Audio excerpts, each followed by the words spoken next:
Strategi pembelajaran tematik. Pengertian strategi pembelajaran tematik. Nah, kita ketahui terlebih dahulu pengertian dari strategi pembelajaran dan tematik. Pertama, ada pengertian dari strategi. Strategi adalah pendekatan secara keseluruhan yang berkaitan dengan pelaksanaan, gagasan, perencanaan, dan eksekusi sebuah aktivitas dalam kurun waktu.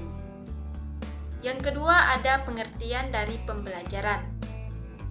Nah, pembelajaran merupakan bantuan yang diberikan pendidik agar dapat terjadi proses perolehan ilmu dan pengetahuan, penguasaan kemahiran dan tabiat, serta pembentukan sikap dan kepercayaan pada peserta didik. Dengan kata lain, pembelajaran adalah proses untuk membantu peserta didik agar dapat belajar dengan baik. Yang ketiga, ada tematik. Tematik merupakan suatu bentuk model pembelajaran yang melibatkan beberapa mata pelajaran untuk memberikan pengalaman yang bermakna kepada siswa. Pembelajaran tematik lebih mengutamakan pengalaman belajar siswa, yakni melalui belajar yang menyenangkan, tanpa tekanan dan ketakutan, tetapi tetap bermakna bagi siswa. Keterpaduan dalam pembelajaran ini dapat dilihat dari beberapa aspek. Pertama, aspek proses atau waktu. Kedua, aspek kurikulum. Dan ketiga, aspek belajar mengajar. Jadi, dapat disimpulkan bahwa strategi pembelajaran tematik adalah perpaduan dari urutan kegiatan, cara pengorganisasian, materi pelajaran dan siswa-siswi, peralatan dan bahan, serta waktu yang digunakan dalam proses pembelajaran untuk mencapai tujuan pembelajaran yang telah ditentukan. Klasifikasi strategi pembelajaran tematik. Pembelajaran tematik secara formal ditetapkan pada siswa sekolah dasar kelas 1, 2, dan 3. Karena karakteristik belajar pada anak usia awal pendidikan dasar adalah belajar secara utuh, holistik sesuai dengan pengalaman secara nyata, langsung, dan kontekstual, serta menyenangkan. Karakteristik belajar seperti ini membutuhkan pendekatan pembelajaran yang bersifat terpadu dan kontekstual. Pembelajaran tematik merupakan salah satu upaya untuk mendekatkan ciri belajar anak dengan proses pembelajaran yang perlu dikembangkan oleh guru untuk mencapai tujuan belajar pembelajaran untuk anak usia sekolah dasar yang lebih powerful, terintegrasi, bermakna, aktif, menantang, dan menyenangkan. Strategi pembelajaran terkenaan dengan pendekatan pengajaran dalam mengelola kegiatan pembelajaran secara sistematis, sehingga isi pelajaran dapat dikuasai oleh siswa-siswi secara efektif dan efisien. Di dalamnya terkandung 4 pengertian sebagai berikut. Yang pertama, urutan kegiatan pembelajaran, yaitu urutan kegiatan pelajaran kepada siswa-siswi. Yang kedua, metode pembelajaran, yaitu cara mengajar mengorganisasikan materi pembelajaran dan siswa-siswi agar terjadi proses pembelajaran secara efektif dan efisien. Yang ketiga, media pembelajaran, yaitu peralatan dan bahan pembelajaran yang digunakan pengajar dan siswa-siswi dalam kegiatan pembelajaran. Yang keempat, waktu yang digunakan oleh pengajar dan siswa-siswi dalam menyelesaikan setiap langkah dalam kegiatan pembelajaran. Strategi pembelajaran merupakan perpaduan dari urutan kegiatan, cara pengorganisasian materi pembelajaran dan siswa-siswi, peralatan tambahan, serta waktu yang digunakan dalam proses pembelajaran untuk mencapai tujuan pembelajaran yang telah ditentukan. Sedangkan pembelajaran tematik merupakan pembelajaran terpadu yang menggunakan tema sebagai pokok bahasan atau kajian yang memungkinkan dapat mengaitkan atau mengintegrasikan pencapaian tujuan-tujuan belajar beberapa mata pelajaran terkait sehingga memberikan pengalaman belajar secara langsung kepada anak. Oke, kita masuk ke alternatif metode untuk memaksimalkan pembelajaran. Urutan kegiatan secara garis besar terdiri dari kegiatan awal, inti, kegiatan penutup. Masing-masing kegiatan akan menggunakan serangkaian metode pembelajaran.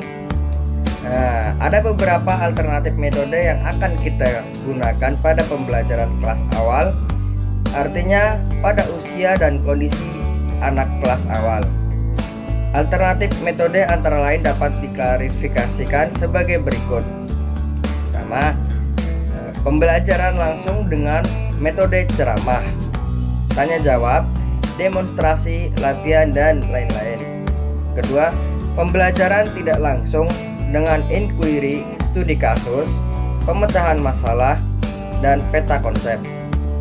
Selanjutnya, pembelajaran interaktif dengan metode diskusi kelas, diskusi kelompok kecil, atau proyek kerja berpasangan.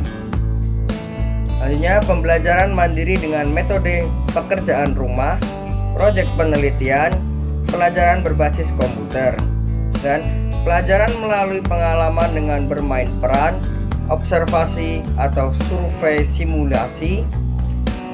Biasanya metode digunakan melalui salah satu strategi, tetapi juga tidak tertutup kemungkinan beberapa metode berada dalam strategi yang bervariasi. Artinya, penetapan metode dapat divariasikan melalui strategi yang berbeda, tergantung pada tujuan yang akan dicapai dan konten proses yang akan dilakukan dalam kegiatan pembelajaran. Materi selanjutnya adalah pemilihan strategi pembelajaran tematik. Dalam pemilihan strategi pembelajaran harus didasarkan pada dua argumentasi. Yang pertama, strategi yang disusun dan didukung dengan teori-teori psikologis dan teori pembelajaran. Yang kedua, strategi yang disusun menunjukkan efektivitas dalam membuat siswa mencapai tujuan pembelajaran seperti yang telah ditetapkan. Dalam pemilihan strategi, perlu memperhatikan prinsip-prinsip penggunaan metode dan faktor-faktor dalam menentukan metode. Prinsip-prinsip penggunaan metode antara lain efektif dan efisien. Digunakan secara bervariasi dengan memadukan metode. Tahap pelaksanaan pembelajaran tematik.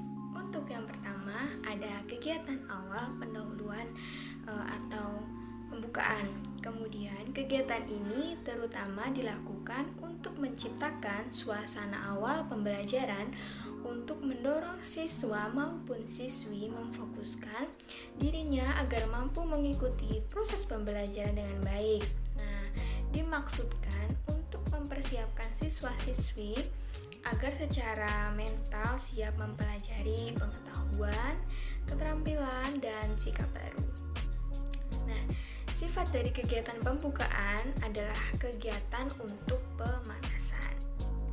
Kemudian pada tahap ini dapat dilakukan panggilan anak tentang tema yang akan disajikan.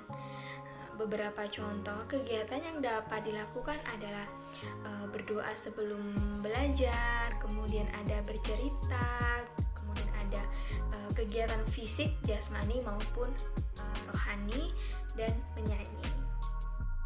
Untuk yang kedua ada kegiatan inti atau penyajian. Dalam kegiatan ini difokuskan pada kegiatan-kegiatan yang bertujuan untuk pengembangan kemampuan baca, tulis, dan hitung.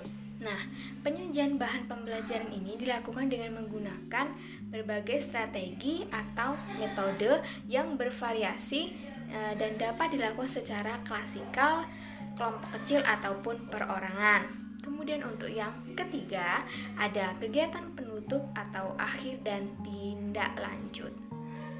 Nah, sifat kegiatan ini dari kegiatan penutup ini adalah untuk menenangkan. Beberapa contoh kegiatan penutup yang dapat dilakukan adalah menyimpulkan ataupun mengungkapkan hasil pembelajaran yang telah dilakukan seperti membaca ayat-ayat Al-Quran, kemudian mendongeng, kemudian membaca cerita ataupun kisah-kisah teladan dari buku, ada pantomime, kemudian pesan-pesan moral, musik ataupun apresiasi musik.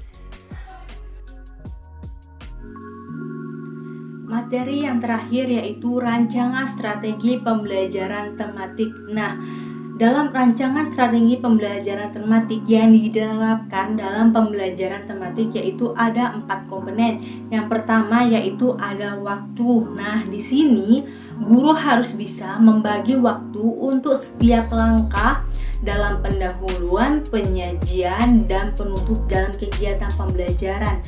Nah, yang kedua yaitu ada kegiatan pembelajaran. Nah, di kegiatan pembelajaran ini terdiri dari pendahuluan, inti, dan penutup. Nah, ini tergantung pada waktu, kondisi kelas dan lingkungan, tema, dan tujuan yang akan disajikan dalam pembelajaran tematik. Yang ketiga yaitu ada metode pembelajaran. Nah, metode pembelajaran ini berfungsi sebagai cara dalam menjanjikan pelajaran kepada siswa untuk mencapai tujuan tertentu. Nah, metode yang digunakan dalam pembelajaran tematik ini yaitu ada metode ceramah, pendemonstrasi, penampilan, latihan, simulasi, bahkan bermain peran. Yang keempat yaitu ada media dan bahan pelajaran. Nah, di sini pemilihan media pembelajaran dapat terlebih dahulu mengidentifikasikan beberapa media yang sesuai dengan tujuan pembelajaran. Nah, sudah itu mempertimbangkan biaya yang diperlukan dalam pengadaan media pembelajaran yang sesuai dengan metode pembelajaran dan karakter siswa.